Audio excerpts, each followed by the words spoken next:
The race is on, and Ferrari put up quite a fight but couldn't stop Red Bull bagging a 1-2 with Max Verstappen taking a record 10th consecutive win.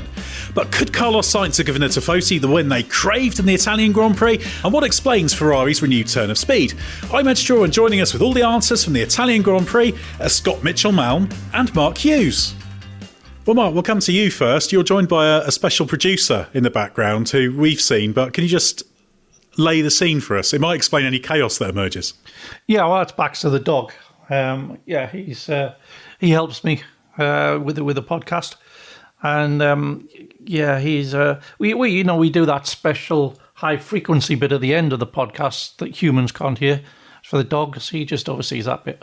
That's the bit when we say what we really think, all the stuff we're hiding and the secrets and our secret hidden agendas that only people on, well, it's only dogs and people on social media who can work out the secret agendas, isn't it? But anyway, Scott Mitchell, who is now at a fairly sensible angle, but Scott Mitchell-Malm, as he reminds me, sorry, I try and respect your newly found dual Anglo-Swedishness, etc., but sometimes I forget.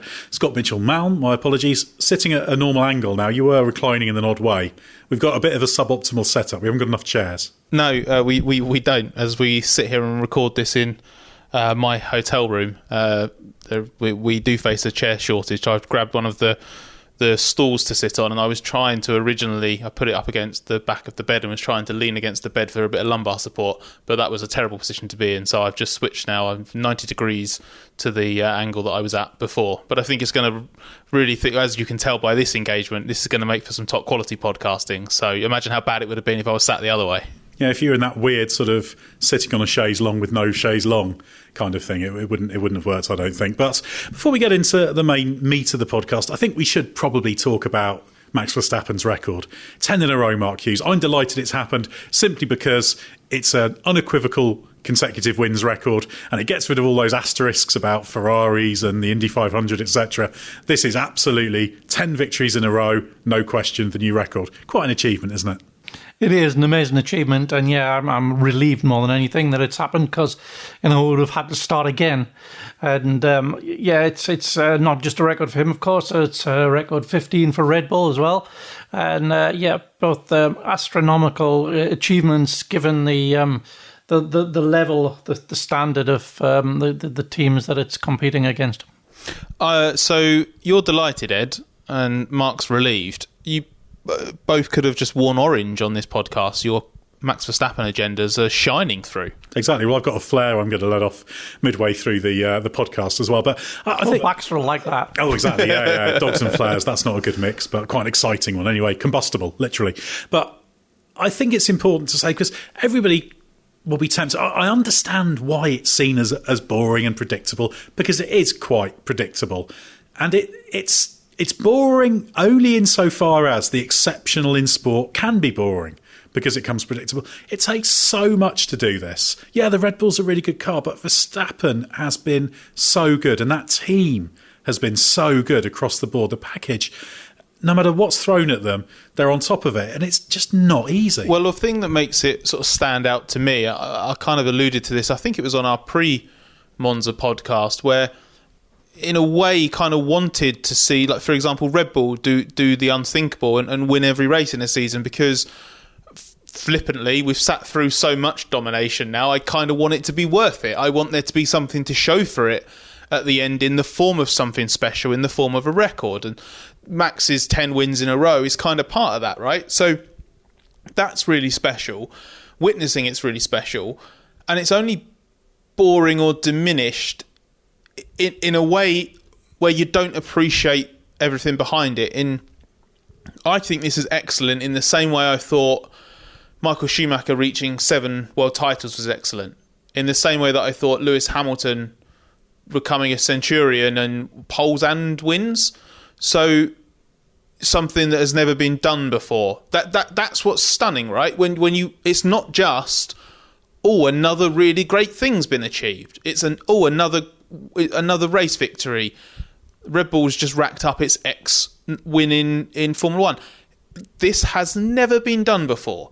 To witness that and sit through it might not be visually, as a spectacle, the most exciting thing that's happened in Formula One, but it has it has an immense kind of intangible value to it because it's unique. And I do think it will be reflected on in the future for that.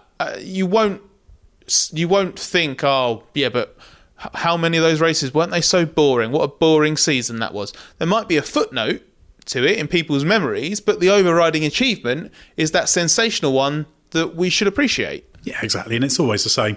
Whenever there's been these supreme combinations or drivers who've been supremely successful, people, when they look back on them, they can appreciate it. And that's what will happen now. There will be people who are not able to follow F1 now, who become fans in the future, say, I wish I'd seen that happen. So, yeah, we have to applaud it. And yes, it would be great. My default is I always want as many different people fighting for wins as possible in any motor race, because that's the most interesting thing. But the job is to win races, and that's what Red Bull and Verstappen are doing absolutely brilliantly. So, yeah, we really can't talk that down. So let's actually get on to talking about the race now. It was good to get the Verstappen brilliance out of the way, because sometimes in the race report, the race podcasts, we don't talk too much about Verstappen's win for the simple reason that it was quite straightforward. But this one was quite interesting, Mark. There was quite a bit of work to do, wasn't there? But we'll have to look at it through the prism of that Ferrari versus Red Bull battle. So we did expect Ferrari to be pretty good at low downforce Monza, and getting pole was certainly within the realms of possibility. But it was able to give Red Bull something to think about in the race, let's put it that way, even though they finished behind. So why was it so strong? And was there any possible way to have beaten a Red Bull or two, given that pole position? Yeah, the Ferrari's always had strong straight line speed. It's always had very good rotation and balance into slow corners, so like short duration corners. It's very quick through. Monza, therefore, a really good layout for it. But Ferrari exaggerated that by opting to fit it with a wing that was skinny even by Monza standards, actually the same wing that they used last year. And that buys you a bit of qualifying lap time over cars like the Red Bull, which had opted for a slightly bigger wing, even though inevitably that skinny wing brings a tyre wear penalty. And you couple that with Red Bull's usual pattern of taking 3 corners or so to get the front tyres properly up to temperature on a quali lap, and a really committed lap from Carlos Sainz, and Red Bull was bumped off pole for only the 3rd time this season. It brings that greater tyre wear, the tyres slide more, and so that makes getting the favoured one stop a bit of a stretch, but they managed it, unlike last year when they also had pole with Leclerc but lost the rest of Verstappen. But it was still eating its tyres too quickly for Sainz to be able to keep Verstappen behind. He was very aggressive in his defence, and that super strong straight line speed allowed him to just, keep a slower car ahead for a long time. And he said afterwards he was even thinking for a while, just for a moment there, that he might just be able to keep this up. And if he could just get to the first pit stop window, still with the car behind him, if you could get that gap to drop into, you might be able to do it all over again in a second stint. But then he suddenly got the big drop off in grip from the rear tyres. He said it was about lap 12, and from there it was game over, because that was too early really to make that first stop. It would have meant too long a second stint, and there was no gap from it to drop into.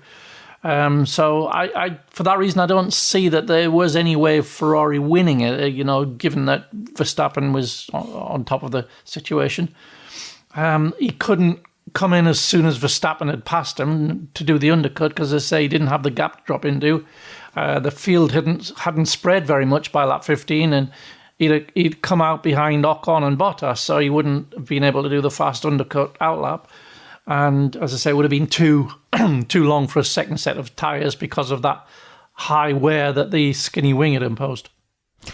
It gave me a similar feeling to when Leclerc almost won at Silverstone it must have been 2021, after the Hamilton Verstappen crash. Like a really heroic failure. Like absolutely everything's thrown at it, and the driver's done a really good job. The car's not quite there, and there's clearly a degree of overachievement and circumstance playing into it, and it doesn't quite come off, because Ferrari, obviously it's their home race, so they throw absolutely everything into this. But it was also track characteristic wise, as Mark was explaining, friendly to the car. And I think Jock Clear was explaining on Sunday morning, you heard this from him directly, Ed, but I remember listening to the audio.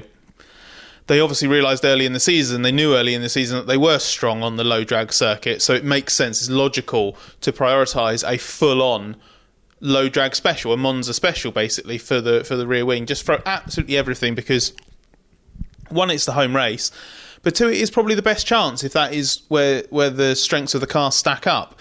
So everything was put into it. They executed really well across the weekend, in qualifying and in the race. So Ferrari rarely, because obviously we do spend every now and again chunks of time on this podcast dissecting where they've gone wrong or where we think they should have done better. They got everything out of this, and to have taken the pole, to have fought so gamely in that first stint, to have split the Red Bulls for so long, to have looked okay, it was unlikely they were going to hold on for a win, but one car, maybe both cars on the podium looked possible for a decent chunk of the race. Like, they gave absolutely everything to this, and I wrote this in our post-race verdict on the website, but they were...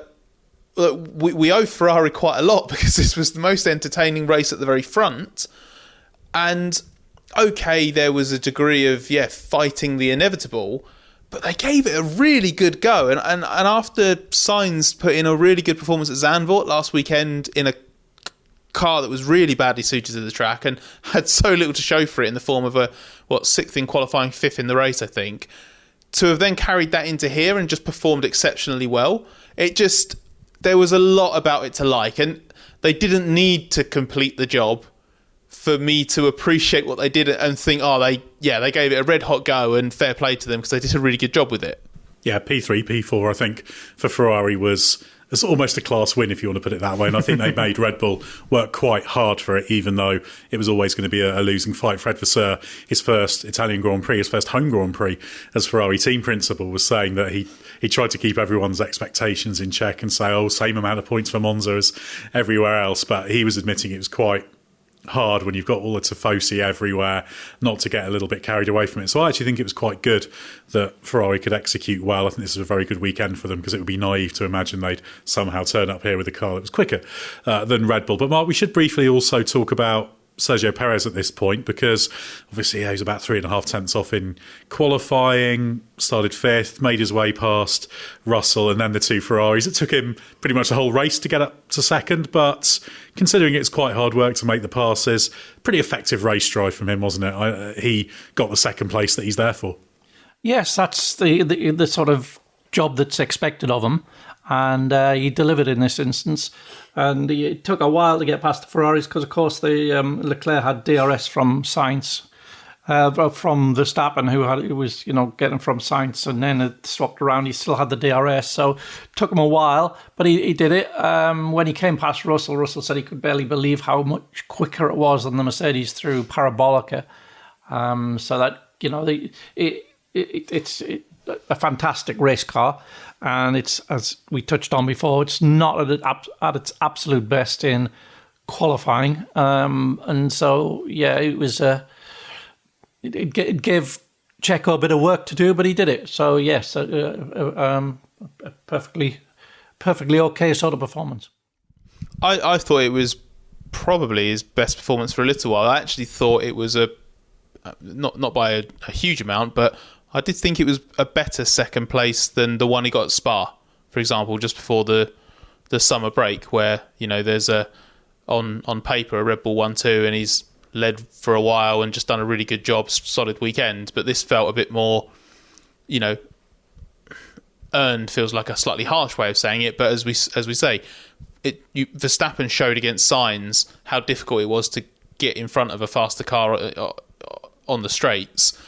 And Perez had a few more to overtake, and I was actually quite impressed with that drive. I thought it was one of his better ones, because he's had decent end results, hasn't he, since he last won a Grand Prix?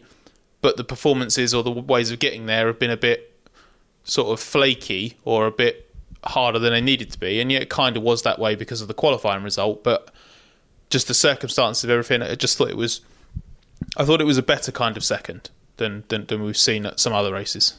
Yeah, I'd agree with that. I think this was a strong race performance. Let's come back to Carlos Sainz, though, Scott, because he was comfortably, well, I say comfortably, he was clearly the lead Ferrari driver this weekend. In the end, the gap was quite small in qualifying and the race, but really from the start of free practice 1, he was really on it, wasn't he? And does it surprise you a little bit that it was Sainz, especially coming after Zandvoort, where he had a strong weekend, certainly once he'd kind of worked through the troubles in practice? Well, I was really impressed that he finally pulled a really big peak out of the bag, because I think it's been fairly clear that when that car's been capable of big results, Leclerc's the one that's got them, but Sainz has almost been this much better constant through this weird season that Ferrari's having. That huge variance of performance hasn't impacted a driver that seems to have had 20 fifth place finishes this year. He just seems to have always been sort of around 5th or 6th, and that goes for whether the car's capable of being 2nd or 3rd, or whether the car looks like it might only be 7th or 8th. You know, that's where Sainz has been.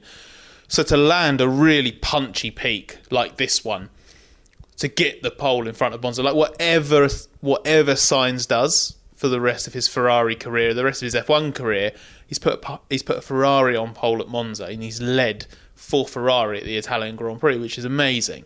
So a degree of surprise in that it didn't quite match the narrative of the season, and I think it's a not controversial position to say that we think Leclerc's a slightly faster driver than Sainz over one lap. But in the context of riding the crest of the wave, as I said, after a great race at Zandvoort, hit the ground running here, really seemed to be in a sweet spot with the car. He just seemed really dialed in over a lap. Actually, if anything, Leclerc was, looked like the faster, more comfortable driver in race trim. But Carlos was super fast over one lap and defended resolutely, regardless of who it was that was trying to overtake him. And I think we owe Ferrari a big thank you for not intervening in that Sainz-Leclerc battle, because I thought that was, considering what was on the line and the risk of it going wrong, I thought it was really good that they were able to go at it hammer and tong the way they did. Yeah, Leclerc went a bit of a different direction with the mechanical setup in particular on the Friday, and he went to Sainz's setup for the Saturday and didn't quite bridge across that gap, and Sainz was stunningly quick in the second chicane, well, into and through it and out of it, to be honest, really, really fast through that. So that was a very, very special bit of the qualifying lap from Sainz. But Mark, that Sainz-Leclerc battle for third place obviously got pretty lively, didn't it? Towards the end in particular, and there was the instruction from the pit wall they could fight, but with no risk, and Fred Vasseur stressed that he had the final say on laying out that policy. So do you think Leclerc's late attack and that big lock-up and the few other moments they had, there was another one at the second chicane before that, really qualifies as no risk? And what do you make of that battle? I love to see it. It was a real no-holds-barred fight from teammates. Was it no risk from Leclerc? Not really, but his lock-up was induced by Sainz chopping across him in defence. And Charles did find a way out of that situation without contact.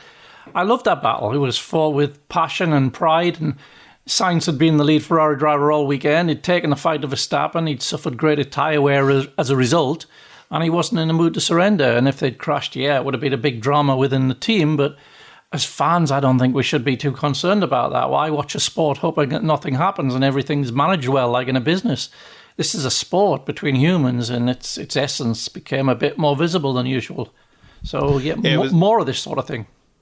Yeah, it was a real guts and glory fight to be the Ferrari driver on the podium, wasn't it? It was awesome to see something with clearly such emotional stakes for the drivers, and they really, really wanted it. It wasn't just personal pride; it was just the whole sense of the occasion. So it really was fantastic to see. Yeah, it's funny actually. After the race, I did ask Fred Vasseur if what they were doing late in the race really fell under the category of no risk, and he said, well, I don't want to have a polemic. He was far too sensible to get too involved in that. I'm sure there would have been some heart to mouth, but I also like the fact that Charles Leclerc said after, when he was asked about being told not to take risks, he said, well, we both took risks really, because Carlos was on the limits of the regulations on braking and I was on the limits of the regulations attacking, but all's well that ends well. So it's one of those ones that as you say, Mark, it was a great fun battle, but it would be a very different conversation if it all went wrong. And it's one of those terrible things that the team doesn't really gain out of it. But you've got to let the drivers have a bit of a battle sometimes. And I agree with you. It was great fun to watch. Well, let's move on to the group behind now, Scott. Obviously, we had formation flying effectively in the top 6 with Red Bull, Ferrari, then 2 Mercedes. George Russell was 5th with Lewis Hamilton 6th. Both picked up 5-second penalties along the way. Russell's was quite a straightforward one for going off the track in passing Esteban Ocon after his pit stop, but Hamilton's was a much more dramatic one. Was that merited for his clash with Oscar Piastri? It was by the letter of the law, forcing another driver off the track, I guess, or causing a collision. I can't remember which one it specifically was now, actually. But I think for either of them, we now have this. It's kind of established, isn't it? 5-second penalty. Really, it doesn't ever seem to be any more egregious than that from a penalty point of view. So I know there were 2 quite extreme reactions to the penalty, with some people who didn't think Hamilton deserved a penalty at all, and some people who thought, it was a really measly penalty considering it ruined Piastri's race, dropped him out the points, and ultimately Hamilton was able to continue and catch the cars in front and get ahead of them and pull clear so that he didn't lose any positions because of his penalty. He was in the wrong. He drifted over. He didn't leave Piastri enough space. Piastri can't just disappear in that scenario. Piastri at that point is not even contesting the corner. He's just braking and slowing down for it. So I just think in that situation, Hamilton held his hands up and said it was his fault. He even did that during the race. So there's no, despite what some people were doing, there's no real defence for him for that. And it was clumsy enough in the fact that it's not just, it's not a will-to-will contact insofar as, they're racing for position, going for the apex, and they just happen to collide slightly. That has happened just because of a slightly careless misjudgment, if you want to put it that way. And for that, I think a penalty's fine. And for that, a 5-second penalty's fine. It's just the circumstances of the race, with Hamilton being out of position, meant that he was able to make up that time. But that, if he'd have been in a normal position in that Grand Prix, that I'm sure 5 seconds would have been the difference between him beating his teammate or beating a faster car or not. So I thought it was fine. Yeah, certainly his fault, ultimately, when push comes to shove. And, I think it was, rather than anything, it obviously wasn't deliberate because every chance it damages your car as well. But, that's a fairly clear set of circumstances where one driver's caused the contact. So, I don't think you can argue too much about that. Mark, what did you make about the Mercedes performance? I guess we were pretty much expecting something like this. So, 5th and 6th, all things considered, about right for a car with those characteristics. Yeah, car's a bit too draggy to compete with a Ferrari around this track, but it was less draggy than the McLaren, got more from the tyres than the Aston, but you needed to qualify it well, otherwise you're at risk of getting beat by Alex Albon's Williams. Hamilton just about managed to do that in the last lap, pulling out enough time to overcome that penalty. The Merc, it seems to be about the same amount off the pace at most tracks. It's just that the other cars sort of go up and down around it, like the Ferrari, for example, will probably not be as competitive in Singapore, but it's super competitive in Monza. It's just that's about where the Merc's at, Yeah, so I guess they've got to be fairly content with it. Obviously, they did that long first stint with the with the hard tyres rather for Hamilton for the first stint, and that worked well in the end because he could attack a bit later on. And good, strong weekend for George Russell as well. He's obviously put his recent qualifying struggles behind him. Scott wrote a good piece that ran during the weekend about how he's focused on being back to basics. George Russell, that is. Scott didn't focus on getting back to basics in writing the piece. I've given up on that. All about overcomplication, but a good positive result there for him. Let's talk about Williams now. Scott always expects to go well at low downforce Monza. Alex Albon didn't disappoint at all with 7th place. Could he have done any better? And how did Logan Sargent's first points finish slip through his fingers? I don't think Albon could have done any better in this Grand Prix. In fact, I think he overachieved. This was a bit more of a classic Albon Williams point scoring finish, one where they get track position by doing an excellent job in qualifying or through the race or whatever. In this case, it was both, and then holding on by a combination of fantastic straight line speed and faultless driving from Albon. Whereas at Zandvoort, for example, Albon and Williams were just emphatically competitive. So wasn't a question of would they score points at Zandvoort. It was how many they would score, which was a surprise because they didn't expect to go well there at all. Whereas this was a bit more of a struggle in race trim. There were a couple of corners, the higher speed corners, where the car was quite tricky. Albon admitted that it was quite difficult to manage that stint, the second stint in particular, for as long as he did. And he admitted that if he was Lando Norris, he'd have been very annoyed by that race, just by Williams being too fast to really attack. Lando had a go. Albon was just on the line, I think, of... I don't think he fully forced Norris off. He didn't make it easy either, so I can see why Norris skipped over the curb and was a bit annoyed. It's one of those where if you're the driver attacking or the driver defending, your position on it is determined entirely by whether you're trying to overtake or trying to hold on. And then as for Sargent, lacked Albon's pace when it counted, didn't hook it up in qualifying, got caught out, I think, by that ATA this weekend where you're on the hards, then the mediums, then the softs. So he was really quite strong on the hards, but then got onto the mediums and couldn't go faster, and was really at a loss to explain that in qualifying and then in the race, because this weekend he had the older spec Williams front wing, which he felt he didn't use as an excuse in qualifying. So I think over one lap with the new tyres, I don't really think he lost a lot, but he felt that over a race distance, that imbalance that came with that older wing just hurt him a little bit more. So he just couldn't quite make the long stints work in the way Albon could. He was also just slower, just simply slower, which meant when he got very briefly into that 10th place and that 1 point paying position, because of Piastri's pit stop after the damage he picked up from the Hamilton clash, he didn't hold on to it, and in fact he lost it very quickly to Valtteri Bottas, had a clash with him, which was basically, the clash was because Sargent was just a bit overzealous in his defence, and he admits that he knew that it was his fault. He said no hard feelings with Bottas. Bottas didn't care because he came out of it with the point. So another missed opportunity for Sargent, and I think, he and Williams are quite lucky that Albon's doing all of the point scoring so emphatically that Albon could finish 7th in the championship on his own, because that car is good enough for both cars to score points. Albon's not just constantly fluking these points finishes, and this would have been a great time after some difficulties and some speculation about his future for Sargent to get that point, regardless of the circumstances. And the fact that he didn't, it doesn't bode too well for his chances. He's up against it a little bit now, I think, to make a compelling case to be kept on for next year. Yeah, it's becoming a recurring story, isn't it? Showing some good pace at times, but then not making good on it for various reasons. Yeah, I know there was the front wing spec difference between the two, and his engine was a bit older. But yeah, just needs, I keep saying it, he's just got to string together a few Grand Prix weekends, which he hasn't properly done yet. Mark, let's talk about McLaren now. Just the 4 points for them, courtesy of Lando Norris's 8th place.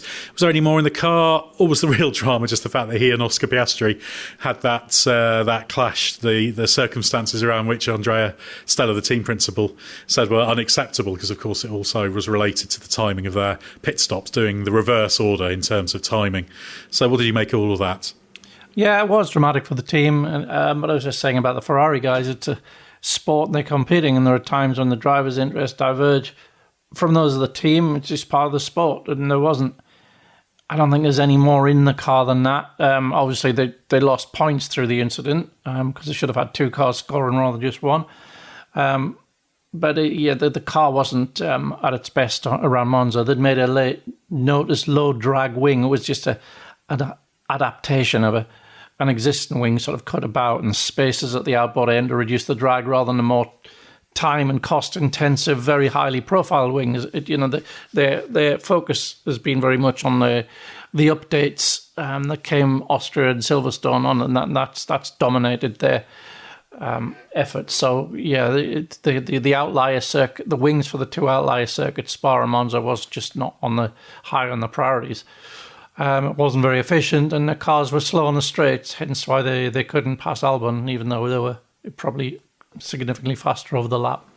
Yeah, and it's interesting to see the Stella comments, and he was pointing out that he felt the 2 drivers put themselves above the team, so that was a good marker. I'm quite pleased he laid down that marker, because it's very easy when things don't go badly wrong to take the Vasseur approach, say that's all fine. But yeah, it's a fine line. So wants to keep them on a short leash. But yeah, also great to see for those on the outside. How about Aston Martin? Fernando Alonso managed only 9th. Described the car as very difficult in the race. Nobody was expecting big things from Aston Martin here, but why was the performance quite so underwhelming? I don't know. And the reason I don't know is that they don't seem to know. It's puzzling. Not that you'd have expected it to be Ferrari fast on a circuit which rewards low drag, but it shouldn't have qualified 8/10 off the Mercedes. And they were carrying a similar amount of wing. They've got the same engine, of course. It seems to be something to do with the tyres, because it was only a 10th off on the hards in Q1, 2/10 off on the mediums in Q2, but a whopping 8/10 off on the softs. So there's something not right there.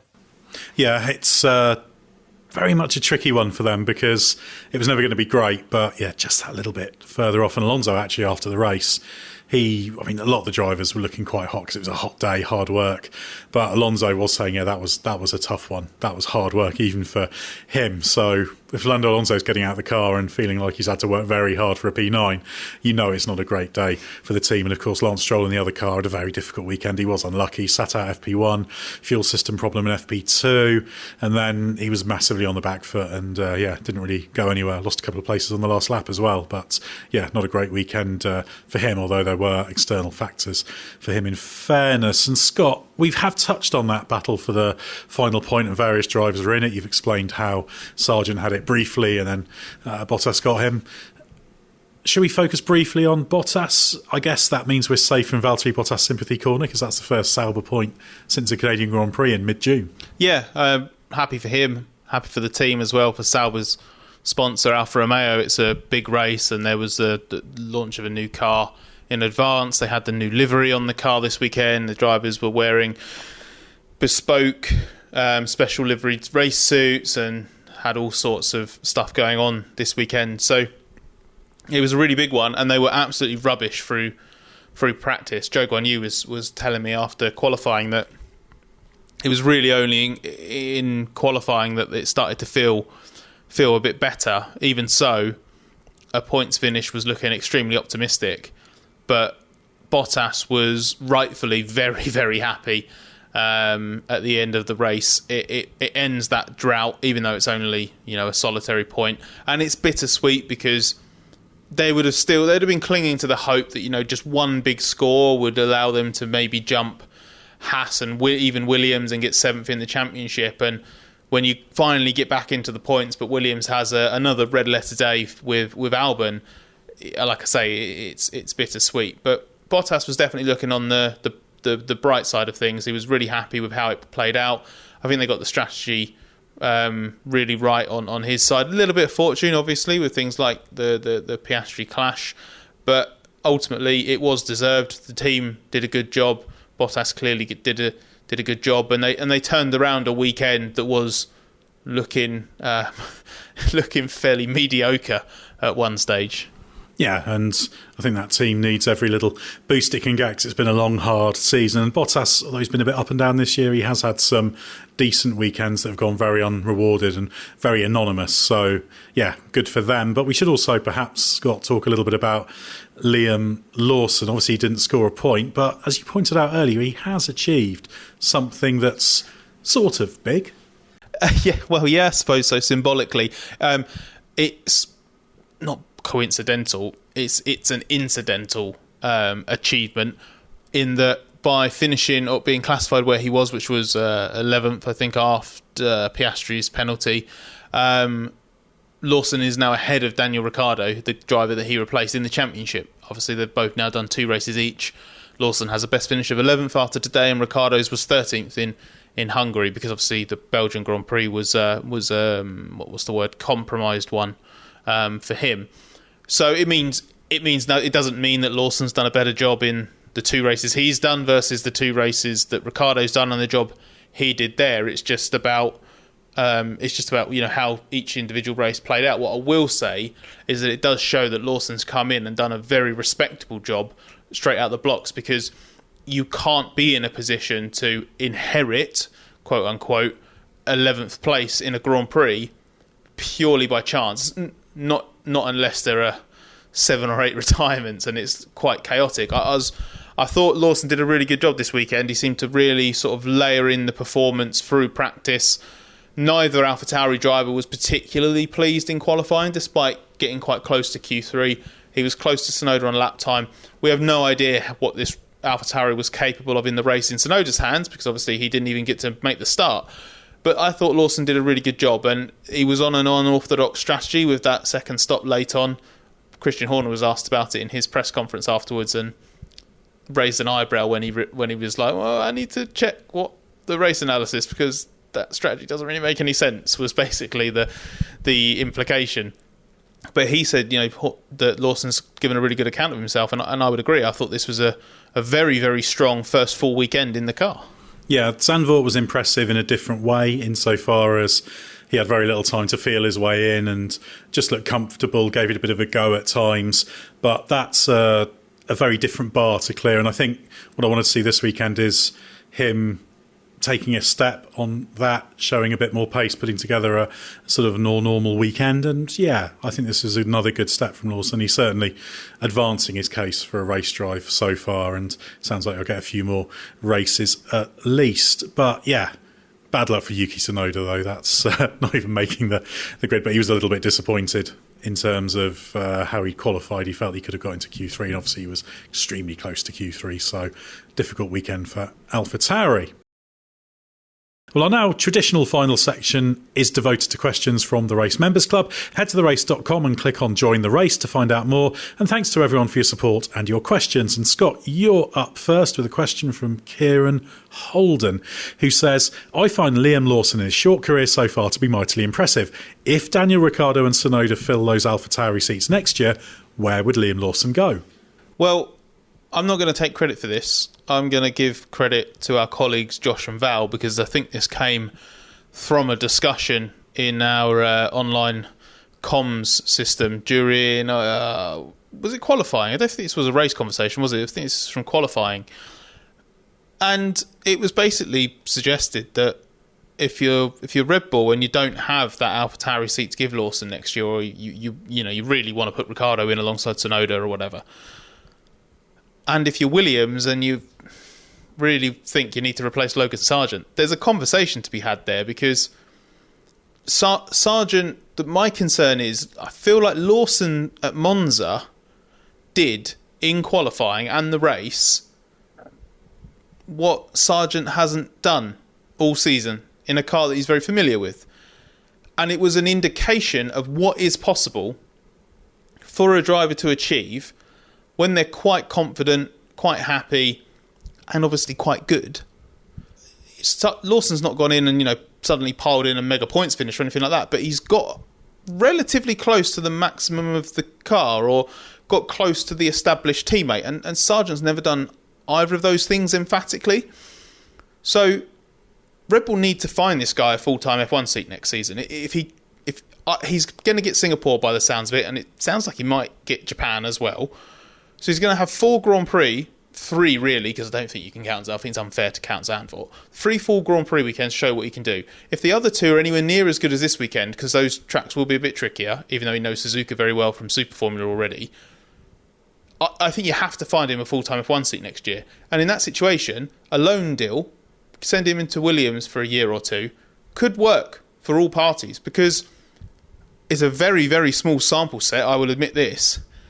But at the moment, I'm getting the impression that Lawson would be an upgrade on Sargent. Yeah, and again, it illustrates the advantage of being in a race seat, because you can advance your case. You can actually do something. The next question is from Andrew Wilson, which I'll take, who asks, does this weekend validate Alpine's claim that they are down on horsepower relative to the other engine suppliers, and would it strengthen their claim for engine equalisation? I won't get into the power level specifically, because there's a question that will follow this that will tackle that, but I think does it validate? It helps Alpine's argument. Certainly, they knew they weren't going to be competitive this weekend. They obviously did struggle. Both cars were out in Q1. I don't think either driver maximised the car in qualifying, but I think probably with a fair wind, you're getting through to Q2 in an Alpine at best. So I think it did show there's a weakness there. However, you've got to be very, very careful about boiling down the performance of a car into just one factor. Okay, the engine's very, very important, but your car's significant, your drag level's significant, and obviously there are elements where that feeds into, or where that's influenced by the engine, because obviously you have to make your wing compromise based on engine power, etc. So I think it probably helps their cause, and I think they will continue to lobby, and they'll say, well, look at Monza. But I think more than anything, it just validates the fact that Alpine as a whole are a little bit all over the place. Fundamentally, it's, third place in Zandvoort one day, and then 7 days later, just nowhere at Monza. So, yeah, a little bit. And that connects to the next question I'll throw to Mark from JK, who says, this weekend has shown that the Renault power unit is clearly a decent way off its competitors, but how do Ferrari, Merc and Honda stack up against each other in terms of engine performance? So, initially, where would you put the Alpine compared to those, and then get into the meat of the question, which is the other three? Yeah, the Alpine, the Renault, clearly at the back of that group. They claim it's about 25 horsepower, but I mean it's about more than just horsepower. With the hybrid engine, it's about efficiency.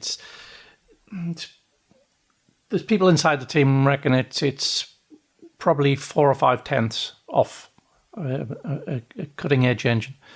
The other three are still very closely matched by all accounts. The Ferrari edges it, I believe, but the Honda and Mercedes are behind by only the tiniest amount, less than a tenth between the three of them, is what I've been told. And they have each been more proactive in their fuel, oil, reliability upgrades, because at the end of last year, Renault was competitive with them.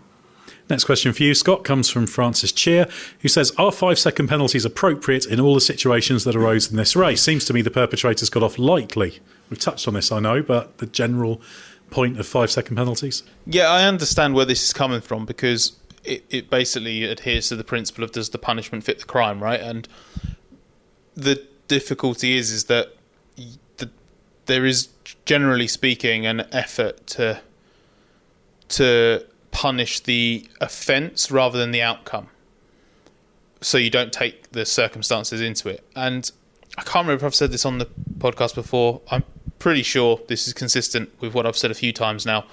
I was once of the view that you should only focus on the specific offence, like as in not the details of it and what happened to the person, the aggrieved party, but specifically only what the actions of the offender, basically.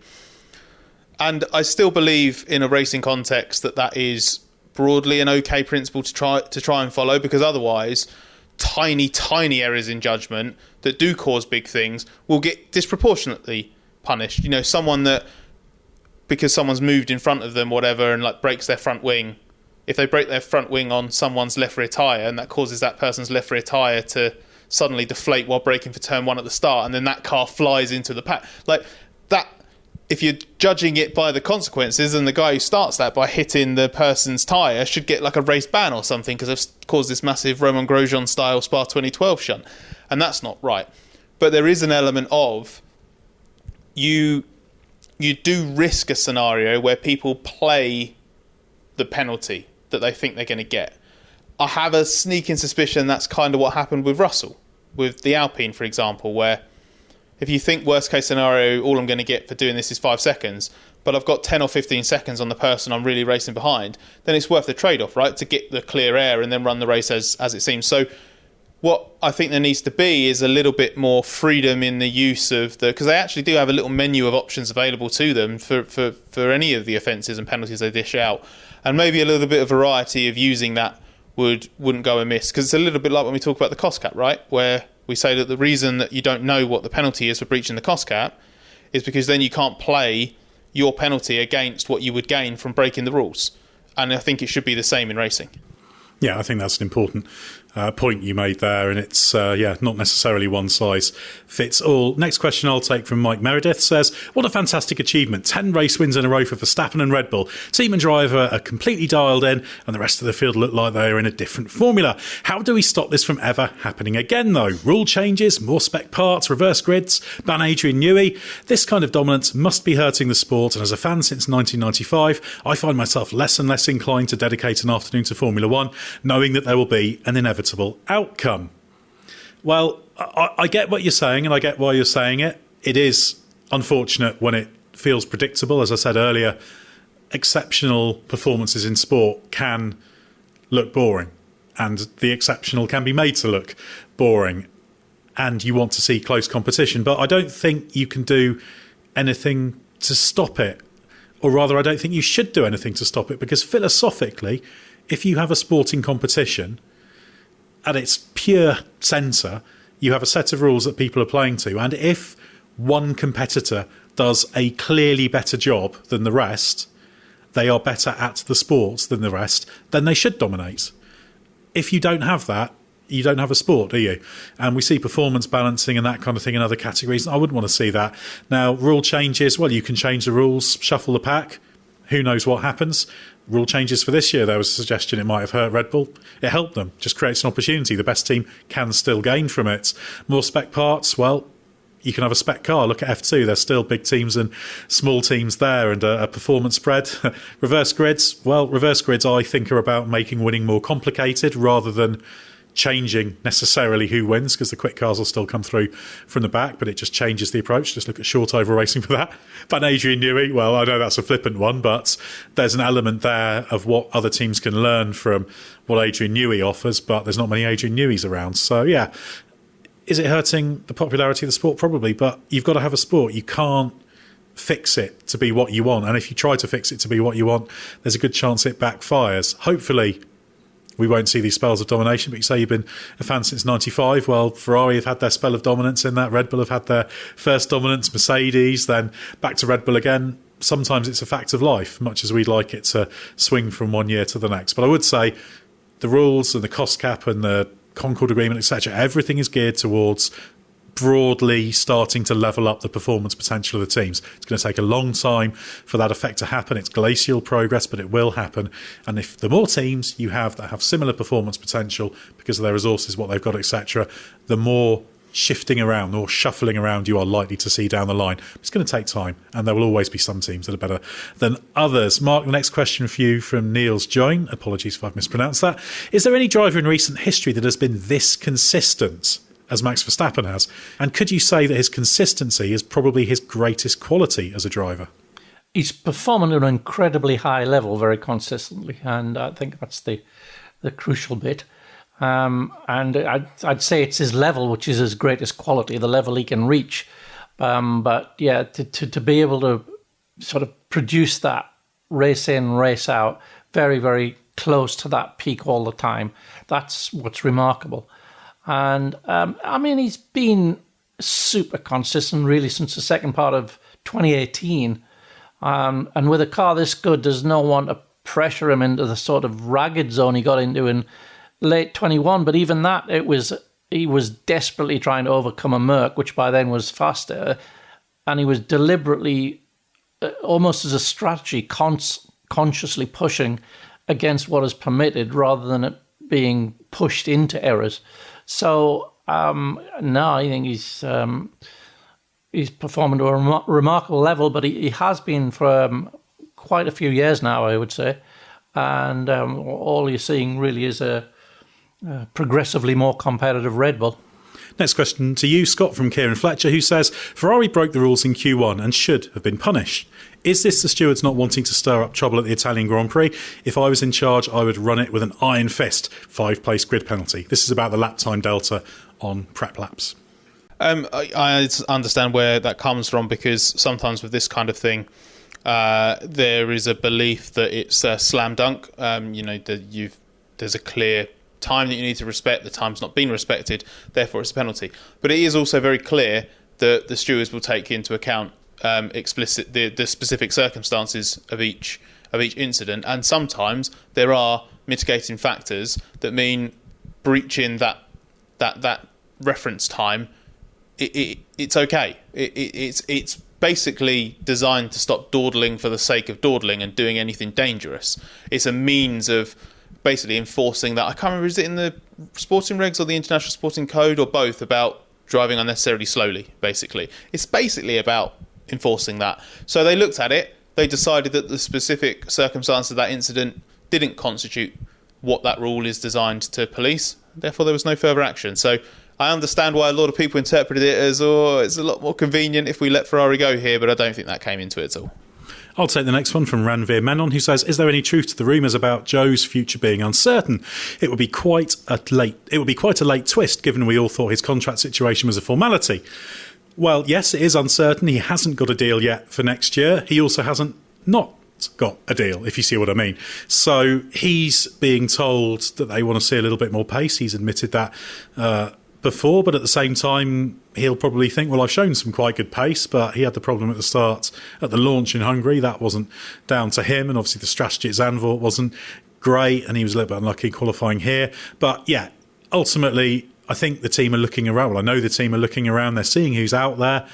And I think there's probably a little bit of trying to see what money they can get out of the various drivers involved. But I think this one is genuinely in the balance at the moment. But it's certainly not the case that Zhou signed up and nobody's saying anything. That's not what's going on here.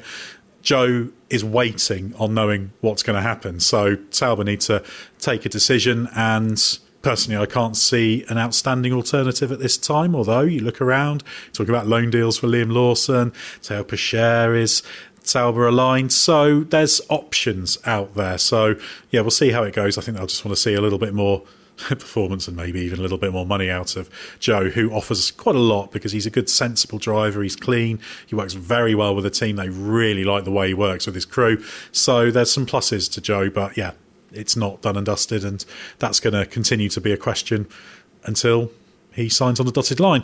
Mark Oscar Robledo says, was a two-stop strategy ever a viable alternative? Hamilton was able to get past Norris and Albon on fresher mediums, for example. If you could keep your tyres in shape, a one-stop was calculated as 15 seconds faster, so a lot faster. If you ended up being faster on a two-stop, it was because you got awful tyre wear. So for some, it might have been a better strategy, but only because they didn't have competitive tyre wear.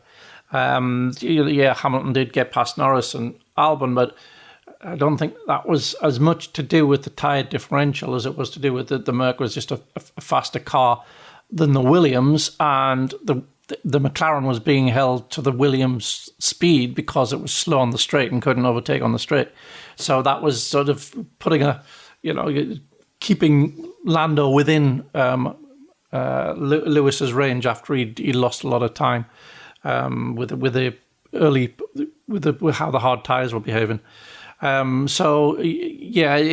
Two-stop wasn't really a competitive strategy. If your car was working, if you got the tyres working, one-stop was way faster. The next question for you, Scott, comes from Chuck Aoki, who says, what do you make of the Williams? Back-to-back great finishes on fairly different tracks. Is this car better, or at least more consistent and balanced, than everyone else aside from Red Bull, Ferrari and Merc?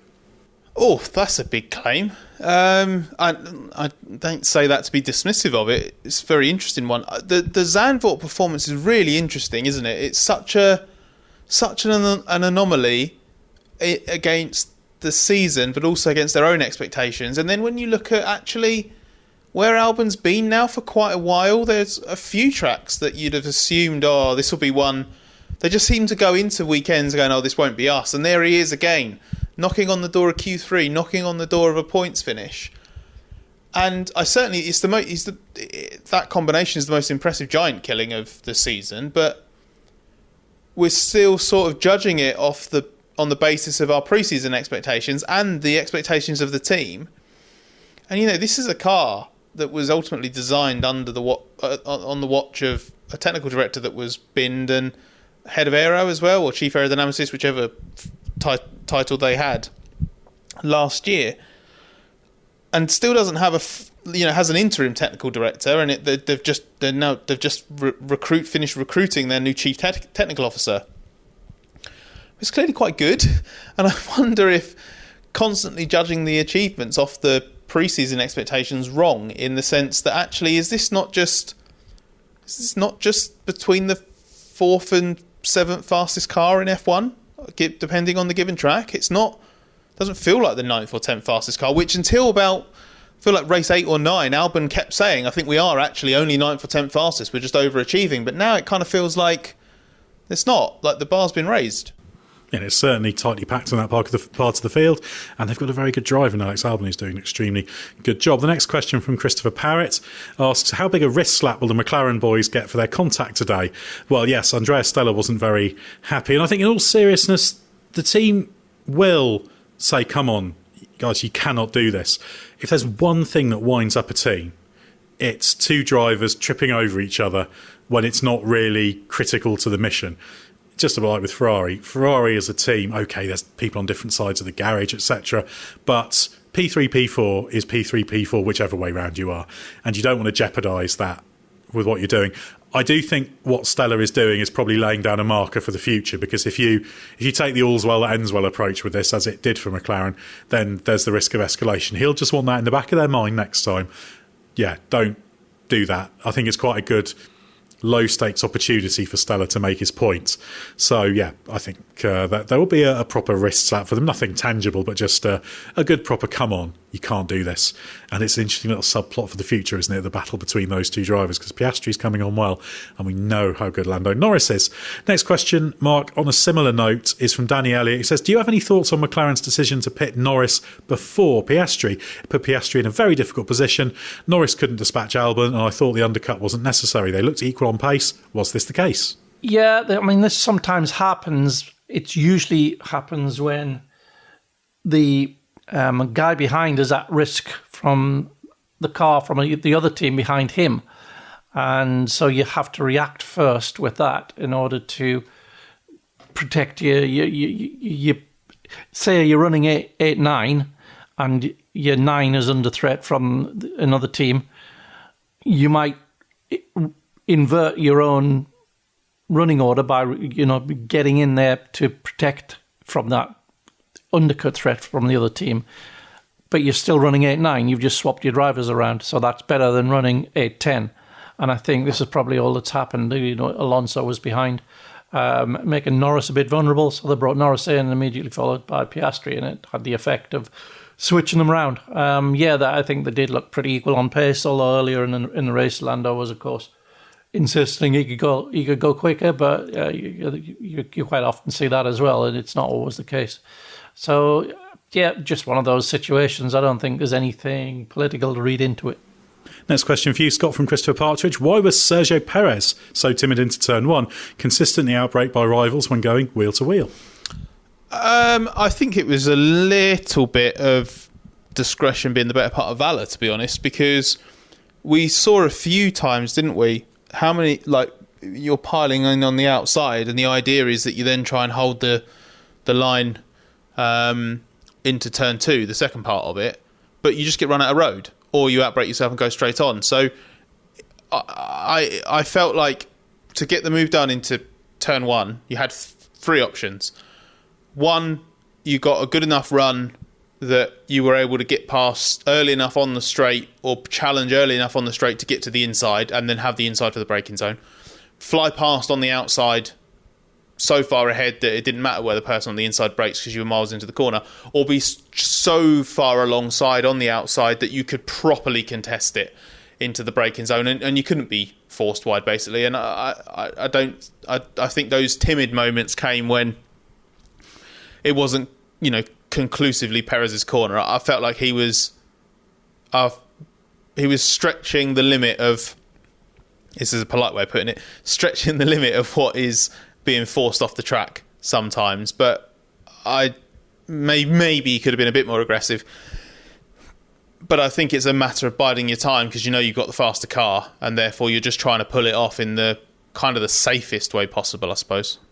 Yeah, I think that's a fair evaluation. Tricia Harding says, do these tyre regulations for qualifying mean that a car out in Q3 has an extra set of medium and soft tyres to use in the race? I have a suspicion of this question that might mean Q1, and the reason I suspect that is pretty much every time I try to type Q1 and someone's eliminated, I type Q3.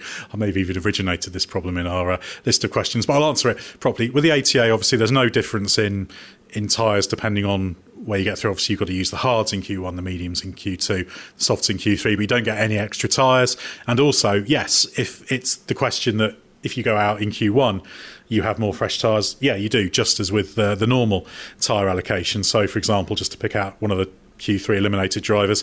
Gasly went in today with 3 sets of hards, all of which were used, 3 sets of mediums, all of which were unused, and a set of brand new softs. So there is an advantage if you're out in Q1 in that regard. Not enough to compensate for the elimination, but yeah, you have your 11 sets of tyres, and that doesn't change based on whether you advance or not. It's just 11 sets.